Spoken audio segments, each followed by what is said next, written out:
Esse aqui é o curso introdutório do Noob Schools, né? É o curso para quem quer aprender a programar, quem quer entender os conceitos iniciais e básicos para poder se aventurar em outras linguagens, outras plataformas. E esse curso ele é bem, é, bem leve, bem acessível. Qualquer pessoa com conhecimento assim, mínimo de matemática pode acompanhar ou absorver o conteúdo ao longo do curso.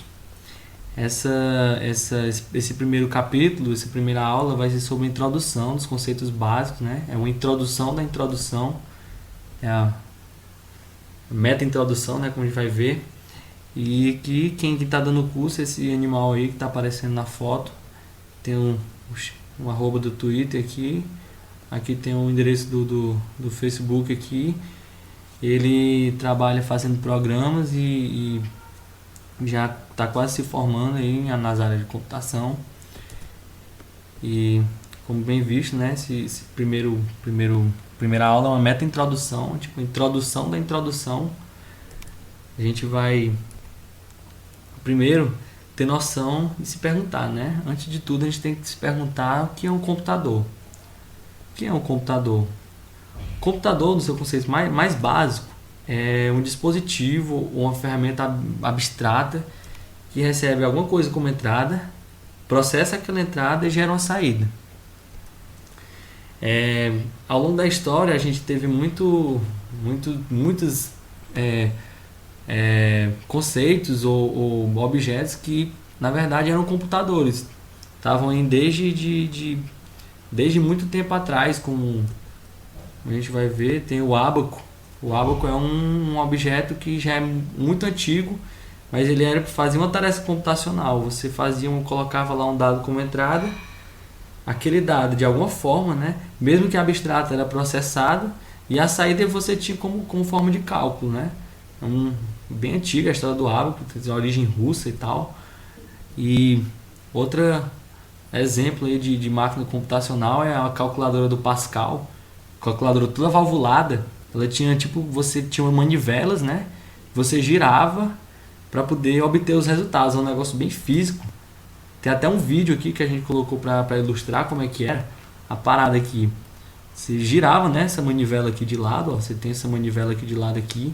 Você girava e ele tinha as posições aqui, os metais, umas bifurcações de metal aqui que ao número correspondente ela preenchia. Você vê aqui, ó, que esse aqui é uma máquina de adição, ó. Ele parou, aí colocou no 5. Você vê que ele tem um espaço aqui exato para o número 5, ó. E aqui ele vai girar aqui, ó, 5 vezes. É um mecanismo bem arcaico assim de computacional, bem arcaico, né? Você vê que aí não tem nenhum conceito eletrônico, digital, é algo bem arcaico mesmo, algo mais bem Gambs, né? Você vê aí. Olha aí, ó, você colocou 5 mais 2, ó, e deu aqui a soma, ó, 7. Ele vai adicionar agora mais 3, ó.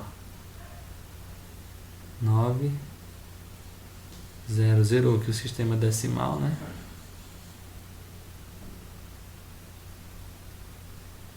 Dá pra ver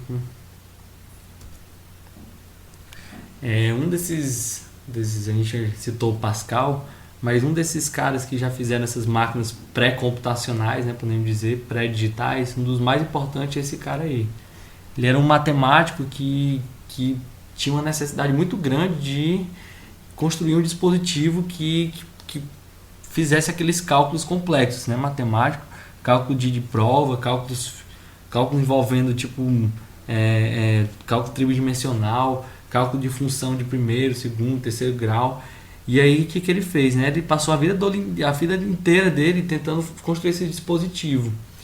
E muitos ele não conseguiu completar porque faltava recurso financeiro, recurso até mesmo de material para poder fazer. E é engraçado que no caso do Babbage, ele trabalhava em conjunto com a Ada, né? Que é uma das melhores aprendizes dele na época. E essa Ada era filha daquele poeta Lord Byron. Essa Ada, ela fez todo a parte conceitual dos projetos do Babbage, era ela que fazia. Os conceitos que a gente utiliza hoje, que em programação, vocês vão ver mais na frente, como estrutura condicional, loop, sabe? Essas coisas, vem tudo dessas pessoas, desses projetos da Ada que ela fazia com o Babbage, né? A galera costuma até frescar, dizendo que ela fazia programas para ele, pra ele e tal. Continuando aí, esse aqui é uma das máquinas que ele quase terminou fazendo, né? Você vê que é uma parada zona bem complexa aqui, ó. Muito ferro e muito...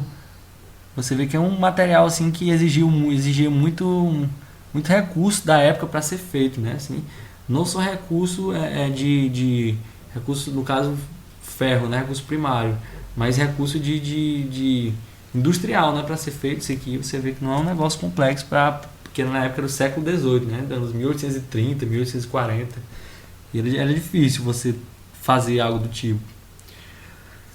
Muita gente fala do ENIAC, né? Que é o ENIAC, sei lá, ENIAC, do jeito que você quiser falar.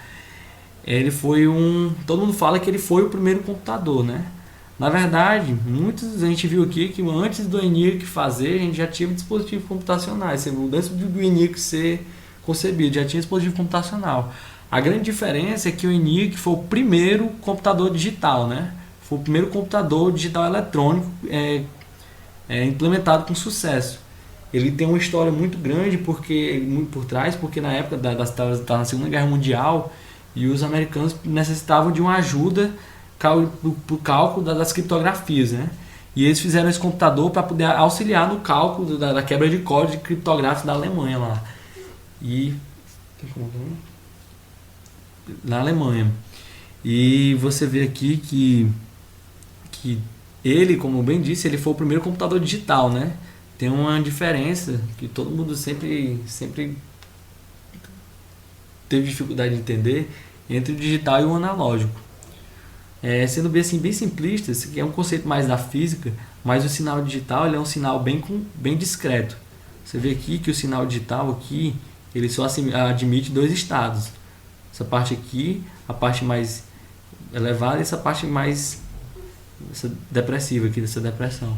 O analógico, você vê que ele, diferente do digital, ele é contínuo, ele não é discreto. Você vê que, tipo assim, isso em implicações assim de física, eletromagnética e tal, o digital ele é bem mais suscetível à interferência. Você pode ter uma variação desse sinal aqui no meio, tá entendendo? Nesse caso aqui que está sendo ilustrado é o cenário ideal. Mas no mundo real isso não é assim. O sinal analógico e o sinal digital. Aí, em diferenças em termos computacionais, o que isso implica, né? Em termos de analógico e digital, e a grande implicação é que você pode utilizar da energia elétrica para poder tratar, para poder processar dados, né? Isso resulta num ganho assim, de processamento muito grande. Enquanto no analógico você tinha que ter o processamento era feito por alguma força motriz, você tinha alguém empurrando, ou então alguma coisa gerada por energia elétrica que dava força àquele dispositivo. No caso a gente viu lá, da manivela, você via que tinha uma força física para poder fazer aquilo funcionar. O digital não, o digital ele é completamente eletrônico. A gente tem um vídeo aqui, a gente vai estar exibido aqui, que era na época como o ENIAC que era utilizado, né? Era um computador monstruoso que tomava tipo uma parte muito grande da sala. Você vê aí, ó, todo fecho eletrônico. Os computadores modernos começou no campo da ficção científica. Nós não estávamos certos se eles seriam companheiros ou empregados ou inimigos, mas nós sabíamos que poderíamos construir máquinas que poderiam ser quase humanas.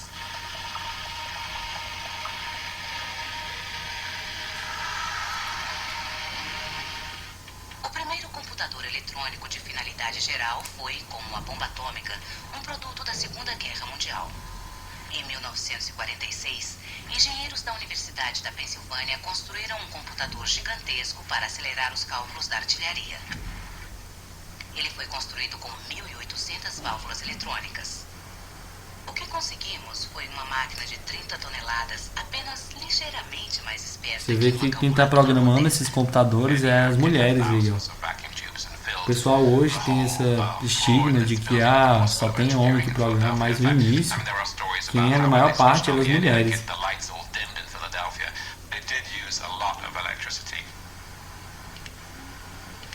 Ele custou o equivalente a 8 milhões de dólares e podia somar centenas de números por segundo. Mas se você quisesse fazer algo além de somar, tinha que reconfigurar a máquina inteira. John von Neumann, um matemático de Princeton, decidiu que era possível dizer a um computador o que fazer sem reconfigurá-lo para cada problema diferente. I'd say one of the most significant inventions of computing today was the realization that was actually attributed to John von Neumann, that you could store both the computer program and the data that the program was to act upon in the same memory. Isso significou que as instruções foram realmente armazenadas dentro da memória da própria máquina. Uma companhia privada chamada Remington Rand comprou os projetos do ENIAC e rebatizou sua versão de UNIVAC. O UNIVAC se tornou mundialmente conhecido quando previu na televisão o resultado da eleição presidencial de 1952 nos Estados Unidos. Moving on into the 1960s, there was the development of the transistor and the implementation of transistor machines. Probably best known in that series were the IBM 360 series, which was the first compatible family of computers. A whole series of machines that were immensely successful and established all kinds of standards in computing, such as the fact that one character, which consists of 8 binary digits or 8 bits, to make what's known as a byte. That was a standardization that came about in the IBM 360. Os pesquisadores também começaram a se concentrar na interface entre o homem. Esse vídeo bem introdutório aí mostrava o que significou o ENI e o ENIAC para a divisão do que era um computador, né? Aí disso aqui vocês viram falar, que a gente ouviu falar de instruções, né? Sobre o John von Neumann. Ele fez uma infraestrutura em que você podia guardar no computador tanto os dados, né, que você ia processar nele, quanto as instruções que seriam utilizadas para processar os dados, né? Isso aqui foi um grande ganho da computação no mundo. O que você poderia fazer? Você poderia fazer, no caso, programas, né, que a gente conhece, e armazenar esses programas dentro do próprio computador. Esses programas, quando fossem disparados, você não precisava fazer tipo manualmente. Porque como é que era feito antigamente? Quando eu ia fazer um programa, no caso lá você viu que o pessoal estava conectando, desconectando fios. Aquilo ali era como se fazia um programa antigamente, né? E quando eu fazia um programa, eu tinha que, por exemplo, se eu fizesse um programa que fazia um cálculo de uma soma, um somatório de 9 termos, né? Vou dar um exemplo aqui. Se eu fizesse um somatório uma vez, ele ia, beleza, a gente configurava, tirava o fio, colocava em outro lugar da soma, colocava o fio no lugar onde estava o dado, colocava na soma e assim fazia sucessivamente. Quando eu precisava fazer isso de novo, eu tinha que fazer todo esse procedimento de novo. Se eu fizesse um programa que ficasse armazenado na memória e eu quisesse fazer essa mesma soma de novo, bastava eu ir lá na memória e acessar esse programa, né? Essas instruções que estavam armazenadas. Isso foi um grande passo. Outra informação assim, pertinente é que inicialmente as informações eram armazenadas em forma binária, né? Você só tinha, como a gente viu lá no sistema discreto, só tinha 2 estados. E a melhor forma de representar isso é por número binário. Número binário são números que fazem parte de um sistema que só tem 2 algarismos, né? Que é 0 e 1. Você vê que o processador ele processa estados, né? Como a gente viu lá nos slides passados, o processador digitais ele só tem 2 estados, que é aquele mais acima e mais abaixo. O número binário ele é utilizado para representar esse tipo de estado, tá entendendo? Por isso quando a gente fala de número binário, a gente tem essa associação com a computação a nível mais baixo, que é a nível de processador. E tipo assim, como eu estava falando, as instruções naquela época eram armazenadas dessa forma, armazenadas de forma binária, tá entendendo? Aí você se pergunta, como era armazenada? Vamos agora tentar entender um pouco mais do sistema de numeração binária, dos números binários, para poder partir para o entendimento de como as operações eram executadas. Antes de a gente falar do sistema binário, a gente tem que falar da álgebra de Boole, né? Boole foi um matemático que ele teve um matemático bem antigo, bem anterior a essa era da computação, século XVIII, que ele elaborou todas as regras e operações sobre números binários, né? Ele teorizou e criou operadores para operações binárias. No caso, os valores binários na álgebra de Boole são representados como verdadeiro ou falso. No caso, né, tem muitas linguagens, né? Tem linguagens que traduzem verdadeiro e falso como o valor 0, no caso falso, e verdadeiro para 1. Isso é um padrão que vem, inclusive matemático, ele é seguindo esse padrão. Essa álgebra de Boole, ela colocou vários conceitos, tá entendendo? Operadores como i, tá entendendo? Verdadeiro e verdadeiro, conceitos de lógica matemática, tá entendendo? Por trás, conceitos conceitos matemáticos assim em relação de estruturas algébricas, são todos tirados da álgebra de Boole. Essa álgebra a gente não vai aprofundar muito, mas ela é extremamente importante para conceitos atuais de programação. A gente vai ver que à medida do longo do nosso curso a gente vai chegar no capítulo de operadores. E alguns operadores a gente vai ver que são operadores booleanos, operadores vindos da álgebra de Boole. A gente cita a álgebra de Boole porque ela foi um passo importante em relação à matemática, da teorização do sistema binário. O sistema binário, né, a gente vê que no cenário digital ele é chamado de bit. É uma abreviação, né, que significa binary digit, que é dígito binário, que é um dos algarismos contidos na expressão. Aí, voltando ao sistema de numeração, a gente vai listar outros aqui, mas vamos iniciar pelo binário, né? Você vê que o binário aqui, sequencialmente, 0, né, que é o primeiro, 1, aqui já vai para 10. Aí, porra, como assim? E o 2? Como não tem outros algarismos, só tem 2, né, que é 0 e 1, ele já pula para o 10, 11. Aí chegou no 11, não tem mais algarismo, aí vai para o 101. Você vê que o que a gente está acostumado, decimal, você chega até o 9 para poder iniciar uma contagem da segunda casa, tá entendendo? Aqui não, aqui já chega no terceiro algarismo, que é acima do segundo, você já vê uma nova casa sendo criada. Existem outros sistemas de numeração, fora esses que a gente mais conhece é o decimal, mas existe um octal, que são com 8 números, 7, daqui para já vem 10, e outro que é muito conhecido, que é o hexadecimal. Esse aqui, para quem trabalha com design, cores e tal, ele é bem familiar.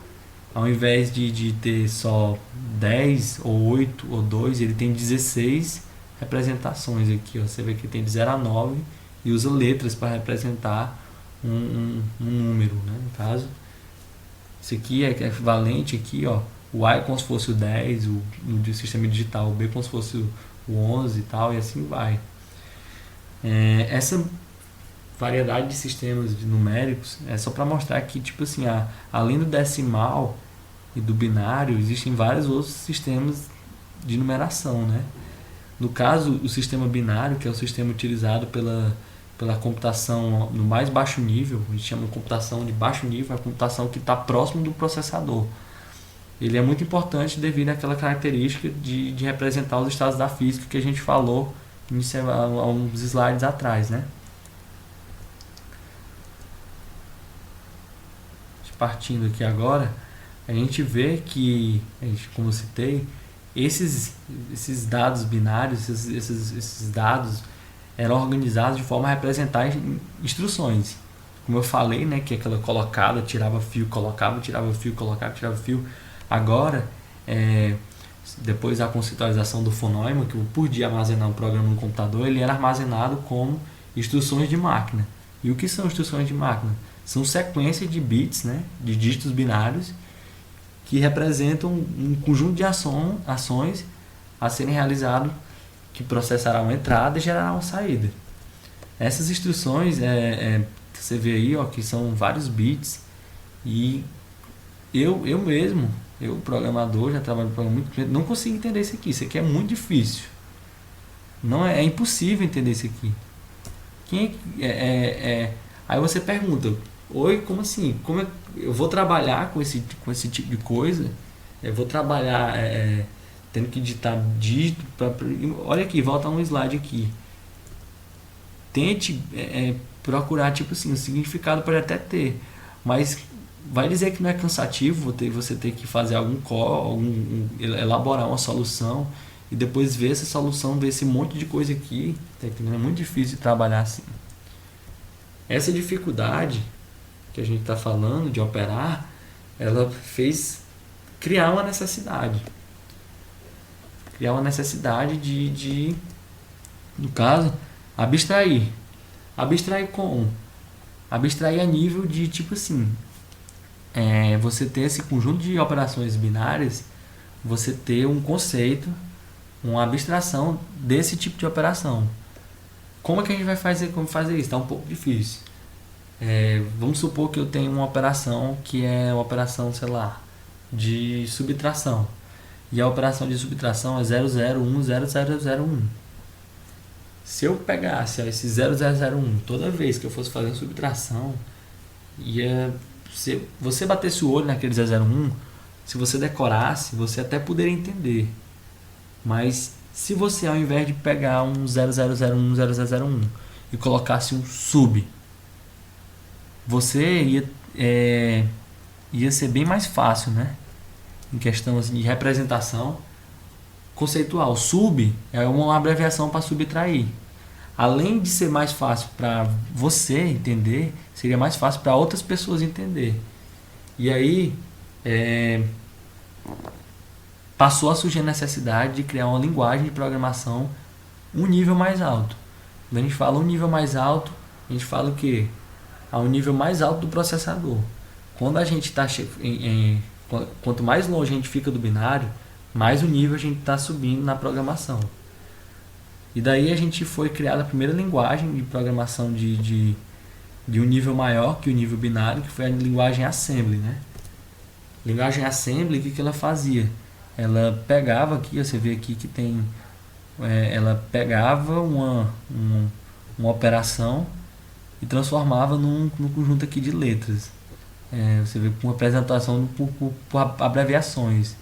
Esse move aqui, tá bem aqui, bem ajustável, o que ele fazia? Ele pegava o conteúdo que tinha nesse A aqui e colocava nesse D. Esse D aqui eram outras, são coisas da linguagem, mas o que é isso? Aqui é o destino e a origem. Tirava coisa daqui, levava para cá, e esse opcode era o código da operação, né? Isso aqui, no caso, se transforma em move, isso aqui é o destino, isso aqui é a origem. Você vê que parece, né, assim, você parece assim não tão distante, mas isso aqui, quando você se fala de uma quantidade muito grande de operações, isso é muito difícil de ler. Essa necessidade de representação foi um grande passo para a aproximação da linguagem do computador para a linguagem natural. Você vê aqui que esse move, esse comando aqui que foi criado, ele é interpretado, voltando aqui, ó, ele é interpretado, esse aqui é interpretado para esse valor aqui, ó, para essa instrução de máquina. Esse conceito de interpretação é muito importante, tipo assim, coisas que a gente, instruções de mais alto nível, deve ser interpretado para um nível menor, que no caso são instruções mais próximas do processador. Isso é o que acontece em toda linguagem de programação. Linguagem de programação, quando a gente fala em linguagem de programação, a gente fala de uma linguagem capaz de abstrair da linguagem de máquina ou de uma linguagem de um nível menor e chegar mais próximo da linguagem natural. Existem várias linguagens de programação que foram feitas desde o início da computação até hoje, e vários paradigmas para trabalhar com esse tipo de linguagem. Mas o que a gente pode ver é que para o desenvolvimento de software, uma linguagem de programação ela é essencial hoje em questão assim de termos de abstração e construção assim de qualquer programa, de qualquer instrução, de qualquer aplicativo, aplicação. Você precisa de uma linguagem de programação para poder fazer aquilo. E continuando, nosso curso, a gente vai utilizar uma linguagem chamada Visualg. Essa linguagem é uma linguagem assim didática, tá entendendo?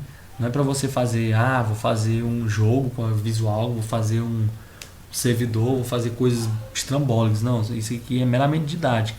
Ela é uma linguagem de programação em português, né, que a gente vai utilizar para poder facilitar o conceitualismo. E ele é implementado por brasileiros, foi feito por universitários da Universidade Brasileira para ajudar no ensino e na prática da programação nos iniciantes. A gente vai passar aqui junto do vídeo um link aqui onde você pode baixar o instalador e também o link de um manual que vocês poderão ler à medida do curso para poder tirar algumas dúvidas que poderão surgir. Alguma coisa que você talvez tenha dificuldade, você pode ler no manual, além de consultar o material do curso, né? Vocês estão acompanhando.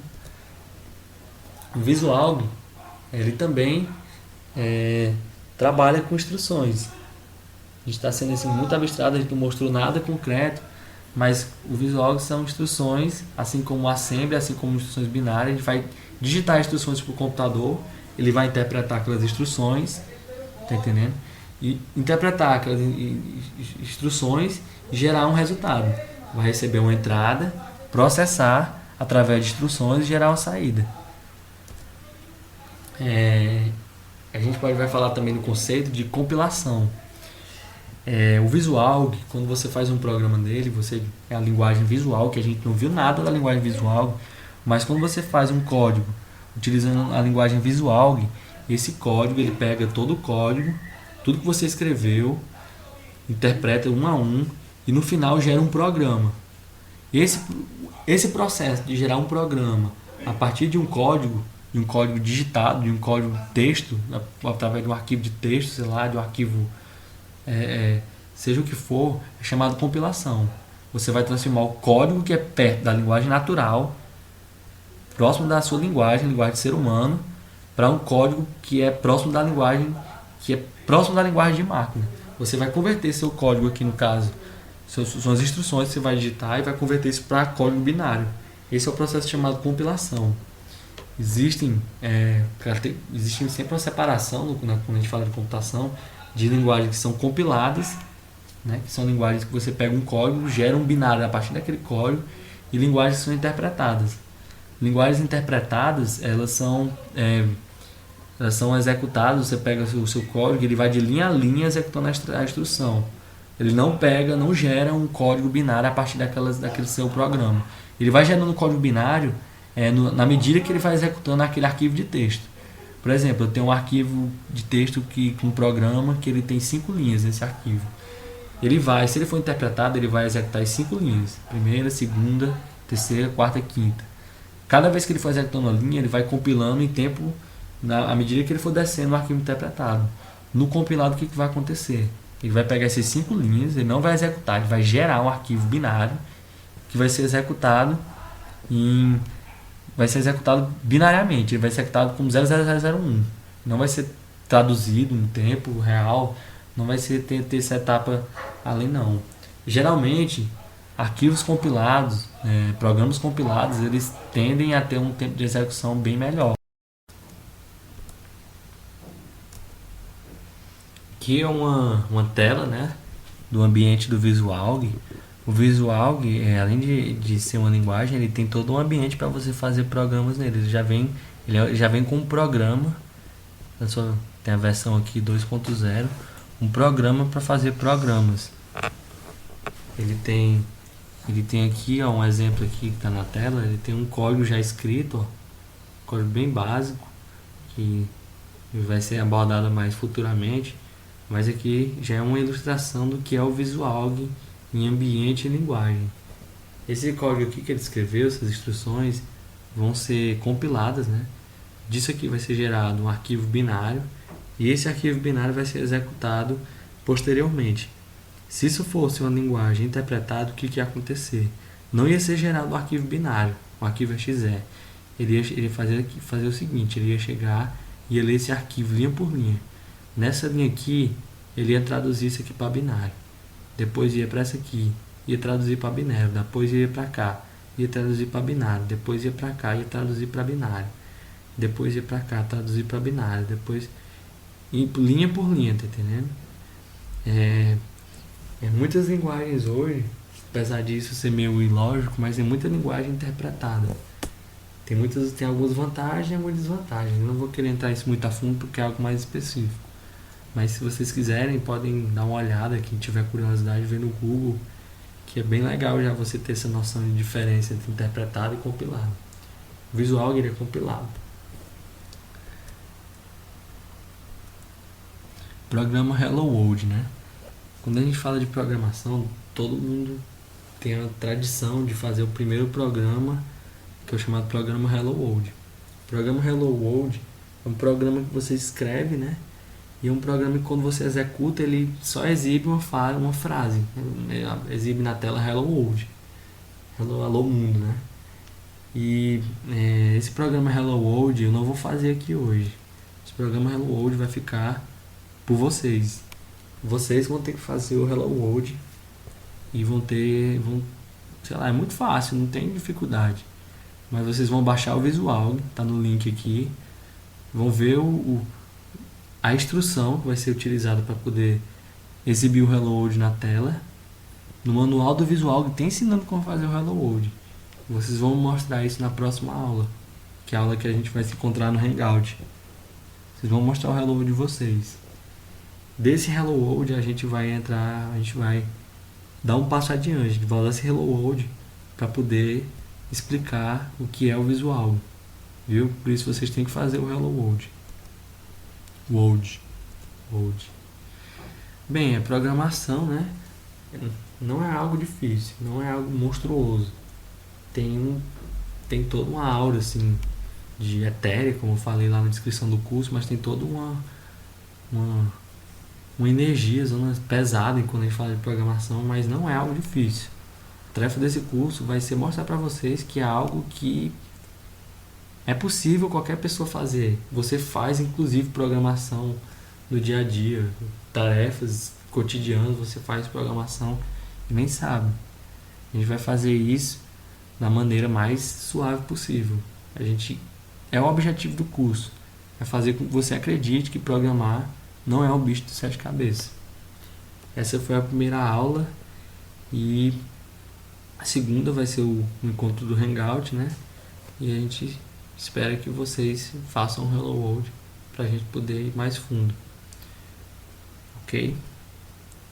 Isso aqui, prática aí é com vocês. É o fim da aula, né? Essa é a primeira aula do Noob Schools.